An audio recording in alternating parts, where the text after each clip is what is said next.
It was a tie. We went down to the 100th of a second to break the tie between Hager and Robert in qualifying today. That's how close the competition is, down to the 100th of a second. Yeah, phenomenal hot laps earlier. And you see next to Hager is Kyle Redmond, first race on that two-stroke. He could get a whole shot right now. Wow, lightning quick out of the outside, but that inside line works for the 10 of Hager. He just calmly controlled it. And it looks like Redmond is off to the races with him in second. Yeah, Gary Sutherland, very good jump. He's in third place now. He's kind of in the orange and yellow gear. He could keep these guys in sight and could easily pass them for the win.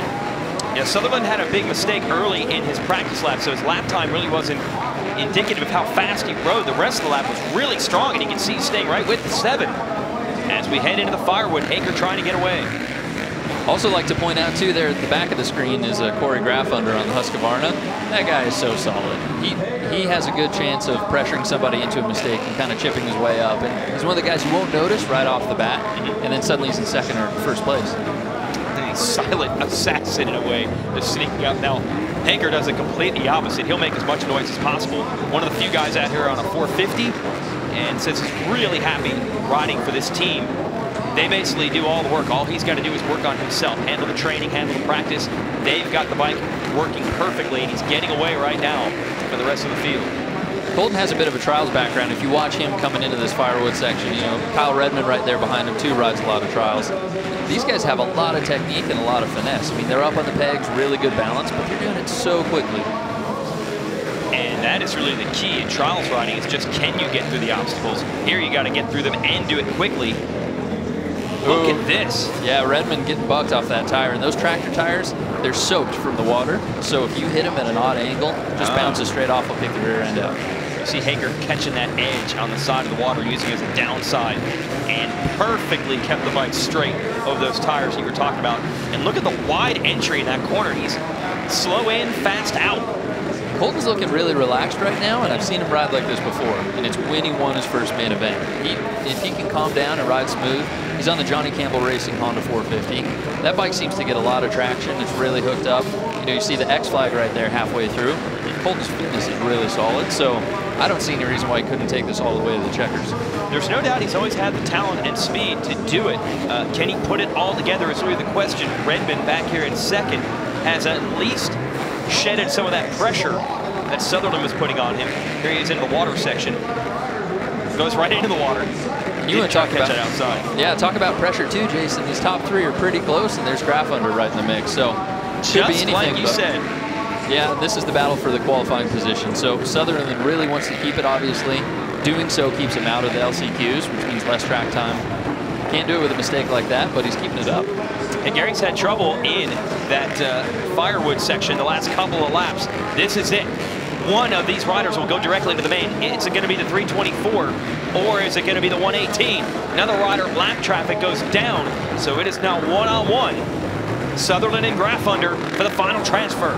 We'll stay with this. And if you watch Sutherland's style, he's a very calculated rider. He's really precise about where he places the front end of the bike, and that's just line selection. You know, he's raced enough Endurocross, he knows where to put it.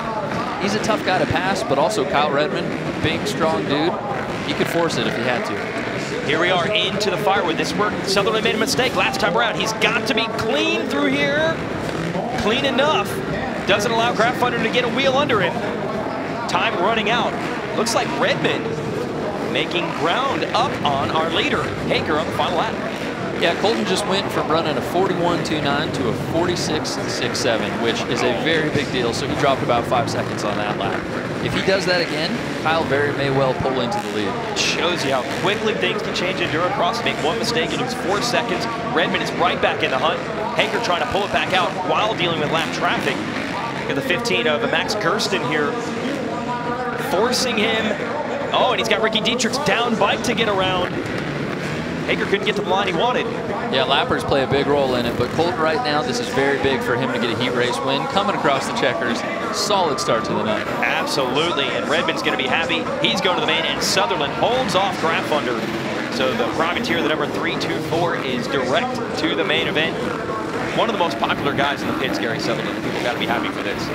Yeah, Gary is kind of the people's champ. He's such a strong rider, such a nice guy. And that right there, Jason, proves how stacked these expert heat races are. Yeah. I mean, you have a guy like Phil Smodgy who finished 5th. We didn't see him on the screen, but he's a really solid rider. The top 4 is just so fast right now. Yeah, and it really has been the start, as Brown said. Pretty much. Control the race, 80–90% of it's right there. That's what Hager did, that's what Brown did. They've won the 2 heat races so far. This could be the night for Hager. And every round this year, he has shown speed to run with anyone in a race in the Sacramento. He came from last and was up to 2nd at one point. So he can make it happen from anywhere. Yeah, very strong ride for Colton. And I think that's exactly what he wanted to do, is just come out solid with a win. And we'll get a chance to talk to Colton Hager here. Hey, Colton, it's Jason Wygant and Chris Dennison up here in the booth. Good riding, man. You controlled it real calm on the inside of that start and just let the race come to you. Yeah, thanks, Jason. It was a good race for sure. Oh, I'm looking right here, aren't I? Here we go. This is weird. What's happening? Feels like Supercross, dude. Where we at? That's what we're trying to do, man. Yeah. Yeah, no, it's cool. I'm pumped. It was a good race, and I've been struggling a little bit with the track all day, but all in all, I think it's pretty good. I had a good hot lap and good heat race, and put it towards the main and be smooth and smart. Colton, this is Chris. Solid ride, buddy. I have one question. I don't mean to get personal, but why aren't you sweating? Yeah, no, I am. You can't see it because it's just like a glisten. I'm beautiful. You're glowing. It just looks that good. No, I'm sweating. It's hard. I actually fell down there that second to last lap, so it was like I was like a second there where I was like really sweating it. But yeah, it's cool. I hope to talk to you guys after the main event. See you then. All right. Well done, Colton Hager. And what's interesting here, we're going to take you through some of these sections he's dealing with. Remember, he lost 4 seconds in one lap. Then you get tied up in the lap traffic. Is any one lap the same as the next at Endurocross, or is it an adventure every time? Oh, anything can happen, Jason. And, you know, the riders are almost moving obstacles in themselves. You can come around to have a perfect line through the rocks, and there will be somebody in your line. But for these 3 guys, Colton Hager, Kyle Redmond, Gary Sutherland, super solid. And I'd like to point out, too, Sutherland got an awesome start from, like, the second to outside. So this getting into the main event from the second heat is going to seed him into a very, very solid gate pick for that main. We could see a whole shot out of him just because he was so strong off that one. Yeah, and that is the big drawback. Even if you do qualify through the last chance qualifier, a couple of riders end up on the back row. It'll be a double-gated start in the main event. Virtually impossible to get a good start in that situation.